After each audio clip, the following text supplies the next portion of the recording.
Congressional elections?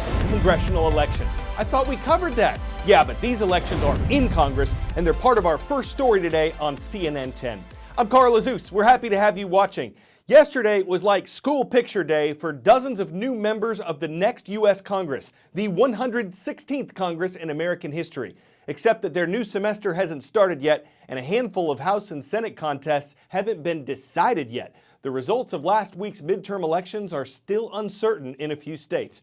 But those who know or expect they'll be part of the 116th Congress now have a few elections of their own. One of them, who will be the next Speaker of the House of Representatives? This position leads the majority party in the House. Democrats became that party in the midterms, so they have to decide if the House Speaker will be Representative Nancy Pelosi of California, who's held the job before, or if another Democrat has enough support to take the job. Another position to be filled is House Minority Leader, which leads the party with fewer House seats. Republicans became that party in the midterms, so they had to decide if the House Minority Leader would be Representative Kevin McCarthy of California, currently the second most powerful Republican in the House, or if another Republican would get the job. Yesterday afternoon, they elected Representative McCarthy. The majority and minority whips still have to be decided, both in the House and the Senate. And as far as Senate leadership goes, this chamber didn't change hands in the midterms. Republicans maintained their control. So analysts expect that Republican Majority Leader Mitch McConnell and Democratic Minority Leader Chuck Schumer will keep their current jobs. A big question for both parties, with Democrats controlling the House and Republicans controlling the Senate, is will they be able to compromise? In order to get any major legislation passed, they'll have to. The 116th U.S. Congress will get to work on January 3rd, 2019, and run through the same date in 2021. 10-second trivia. Which of these materials is known as the mother of all commodities? Corn, silver, crude oil, or rubber?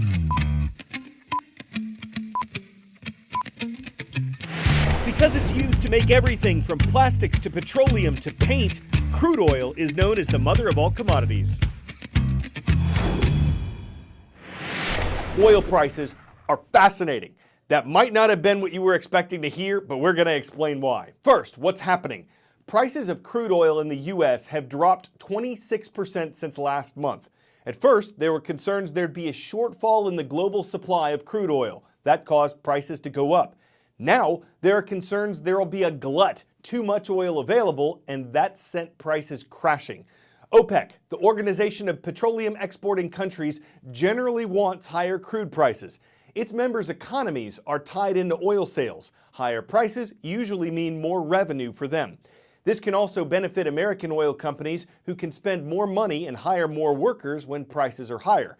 However, crude oil is the biggest factor in the cost of gasoline. Higher gas prices, home heating prices, and a higher cost to travel can leave people with less money to spend on other things. That hurts the U.S. economy. As far as the global economy goes, rising crude prices can mean that demand is increasing, an indication the economy is growing. Falling prices can mean the opposite, and many investors don't like to see that. So there are ripple effects to rising or falling oil prices. The 10-year bull run in crude oil is over. U.S. oil prices have tumbled more than 20% from their recent high, plunging them into a bear market. It's a stunning turnaround. Just a few months ago, some analysts predicted oil could go to $100 a barrel. So what happened? A combination of factors. There are fears of slowing global growth. That would mean less demand for oil, pushing prices lower. At the same time, there's plenty of supply. America is flooding the market with a record amount of crude, the most in 40 years. Saudi Arabia and other OPEC nations are pumping more oil too, although those countries are planning to cut back production. And U.S. sanctions on Iran are not as strict as some feared. The Trump administration granted temporary waivers to India, China, and a few other countries, allowing them to keep buying oil from Iran. That avoided at least a temporary supply squeeze. So now oil is in the bear's den, and the companies that drill for it are getting hammered.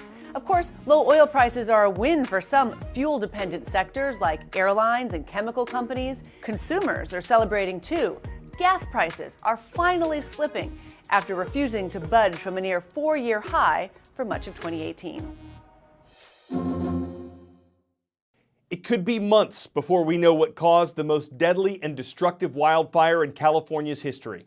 The California Department of Forestry and Fire Protection hasn't yet determined what caused the Camp Fire, although a gas and power company did report a problem with one of its transmission lines before the blaze broke out. For the thousands of firefighters battling that and the other blazes in the state, it's an exhausting fight. Some of the canyons above Malibu look like the surface of a lifeless planet, with almost nothing left to burn. But all it takes is one hot ember riding one gust of wind into another canyon, and suddenly there is a whole new front in this war with Mother Nature. Imagine living down in that valley and realizing the only thing between your entire life and that wall of flame are these incredible pilots. Not just helicopter pilots, but big tanker jet pilots who are bouncing around in these 40, 50 mile an hour gusts, trying to precisely hit those spots. This flare-up near Lake Sherwood scrambled a full aerial assault with helicopters, big and small, fixed-wing tankers bombing the flames with a jelly-like retardant, drop after drop, costing California millions of dollars. Pacific Ocean water is cheaper, though less effective, but things are so desperate, this day brought the surreal sight of surfers and super scoopers sharing the lineup at Malibu Beach. There's a license plate frame out here that said Malibu, a way of life. And I always hated that. You should have had flames on one side and a mudslide on the other. The cost of paradise, right? Steve Dunn is among the lifetime locals who ignored the evacuation order and resent some parts of the response, like the way Pepperdine University was allowed to shelter students in place, even as an inferno surrounded the campus. I understand there's a lot of kids that don't have transportation, so it'd be difficult to get them all out. But the locals believe that it's because they wanted the fire department to post up there to protect the school, and they kind of used the students as a pawn. That's such a perverse expression of misunderstanding and maybe even fear.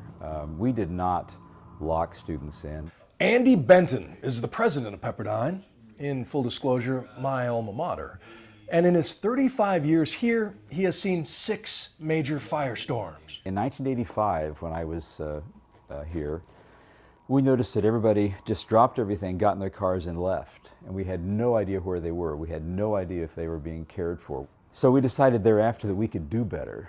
And the do better was that we have equipped this campus to withstand fire to the best of our ability. We have 4.6 million gallons of water, we have 15 days of food, we have counselors, medical doctors, and a caring community to take care of those students and calm them. We relocate them into one of 2 facilities, and even now we've got a helicopter landing and withdrawing. As you're speaking, look at this. Withdrawing water from our lakes, 2,500 gallons in about 60 seconds. And they're probably fighting the fire up in Malibu Canyon right now. And up in Lake Sherwood, the air attack works. No structures are lost. I'm Bill Weir from CNN. Tyler Hagee. Nice to meet you, sir. Thank you for your service, man. That's what we're here for. You guys getting any sleep or? Intermittently. But they can't relax until the Santa Ana winds give Southern California a break. You're going to be picking up some underslung. And until then, they just get ready to do it all over again.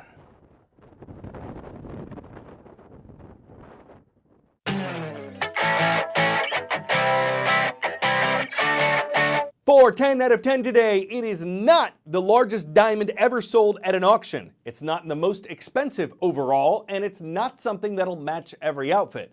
But the Pink Legacy Diamond does have the highest grade of color intensity. It's almost 19 carats in weight, and for the company that bought it, the American luxury brand Harry Winston, it's apparently worth the $50 million it went for.